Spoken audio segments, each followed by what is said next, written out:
جب کوئی شخص فوت ہو جاتا ہے تو اس کے اعمال کا سلسلہ ختم ہو جاتا ہے۔ جب آپ تھے تو آپ نماز بھی پڑھتے تھے اور آپ کے نامہ اعمال میں اس کا ثواب درج ہوتا تھا۔ اب آپ چلے گئے دنیا سے تو نمازوں کا سلسلہ ختم ہو گیا۔ آپ صدقہ دیتے تھے، اس کا ثواب آپ کو دیا جاتا تھا، اب آپ نہیں دے سکتے۔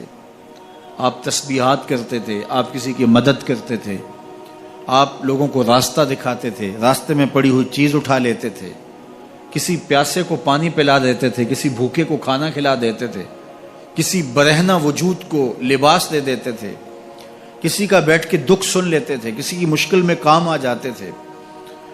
آپ حج کرتے تھے، آپ عمرے کرتے تھے، آپ قرآن مجید کی تلاوت کرتے تھے، یہ کتنے اعمال خیر تھے جو آپ بجا لاتے تھے۔ لیکن جب موت آئی تو یہ سب کچھ ختم ہو گیا، الا من ثلاثہ، لیکن 3 اعمال کا ثواب ہے جو اس کے نامہ اعمال میں درج ہوتا رہتا ہے۔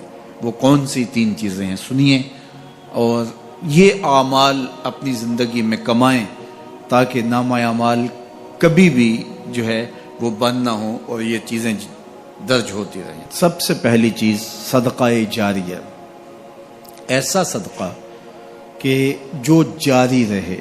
آپ نے مسجد تعمیر کروا دی، جب تک وہ مسجد موجود رہے گی اور لوگ اس مسجد کے اندر نماز پڑھتے رہیں گے، ان کی پیشانیاں سجدہ ریز ہوتی رہیں گی، تو نماز پڑھنے والوں کو تو ثواب ملتا ہی رہے گا، جنہوں نے مسجد تعمیر کروائی ان کے نامہ اعمال کے اندر بھی ثواب درج ہوتا رہے گا۔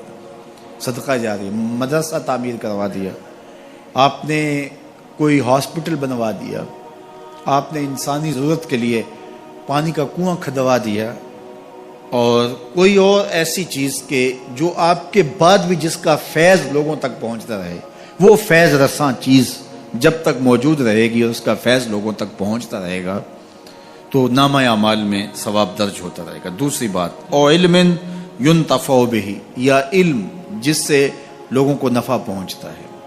یہ ایک ایسا کھاتا ہے جو کبھی بھی بند نہیں ہوتا۔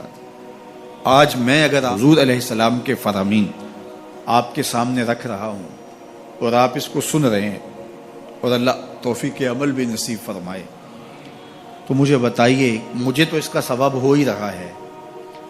اب جس استاد نے مجھے پڑھایا ہے اور یہ سکھایا ہے، یہ جتنے لوگ سن رہے ہیں سب کا ثواب میرے استاد کے نامہ اعمال میں درج ہو رہا ہے، اور میرے جیسے اور بھی شاگرد ان استادوں کے جو اگر یہ کام کر رہے ہیں تو ان کا ثواب بھی استاد کے کھاتے میں درج۔ اب اس کا ثواب پھر ان کے استاد کے کھاتے میں درج، اور پھر ہمارے استادوں کے جتنے بھی ہم سبق تھے سب کا ثواب ان استادوں کے کھاتے میں درج، اور پھر ان کا ان کے کھاتے میں، اور یہ چلتے چلتے حضرت ابو ہریرہ کے کھاتے میں چلا گیا، اور پھر ان کا ثواب رسول کریم کے کھاتے میں گیا۔ اللہ اکبر۔ تو بات کر رہا تھا کہ اس طرح کھاتے بڑھتے چلے جاتے ہیں اور نامہ اعمال میں ثواب درج ہوتا چلا جاتا ہے۔ او علم ينتفع به، ایسا علم جو نفع دیتا ہے۔ او ولد صالح يدعو له، تیسری بات صالح اولاد جو ماں باپ کے لیے دعا کرے، اور ماں باپ کے لیے جب دعاؤں کا سلسلہ اولاد کی جانب سے جاری رہتا ہے تو وہ صدقہ جاریہ ہوتا ہے۔ صالح اولاد ماں باپ کے لیے کبھی بھی دعا ترک نہیں کرتی۔ اولاد صالح تبھی ہوگی کہ وہ 5 گانہ نمازی ہوگی، اور 5 گانہ نمازی اولاد اہتمام سے دعا نہیں بھی کر پائے گی تو دن میں کتنی مرتبہ کہے گی، ربنا اغفر لی ولوالدی، اے اللہ مجھے بھی بخش دے، میرے ماں باپ کو بھی۔ ایک شخص کے 2 بیٹے ہیں، 3 بیٹیاں ہیں، 3 بیٹے ہیں، 4 بیٹیاں ہیں، اور وہ نمازی ہیں، اور روز کہتے ہیں ربنا اغفر لی ولوالدی۔ یار کبھی تو کوئی لمحہ ایسا ہوتا ہے جب تار جڑی ہوئی ہوتی ہے، کبھی تو لمحہ ایسا ہوتا ہے جب بالکل خلوص کا رشتہ مضبوط ہوتا ہے، کبھی تو لمحہ ایسا ہوتا ہے جب رکت تاری ہوتی ہے۔ تو بچپن، لڑکپن، جوانی، بڑھاپا، روز دعا مانگ رہا ہے ربنا اغفر لی ولوالدی، کبھی بیٹی مانگ رہی ہے، بیٹا مانگ رہا ہے۔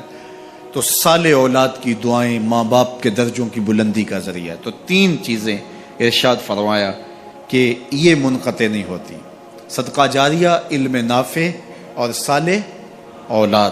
اللہ ہمیں صدقہ جاریہ کی توفیق بھی دے، اور اللہ ہمیں علم نافع سیکھنے اور علم نافع آگے منتقل کرنے کی توفیق بھی دے، اور اللہ جل شانہ ہمیں توفیق عطا کرے کہ ہم اپنی اولاد کی ایسی تربیت کریں کہ کل ہمارے لیے وہ صدقہ جاریہ بنیں، اور ہمارے مرنے کے بعد بھی اور ہماری زندگی میں بھی ہمارے نامہ اعمال میں نیکیوں کے درج ہونے کا سبب و ذریعہ ہو، اور ہمارے لیے دعاؤں کا سلسلہ جاری رہے۔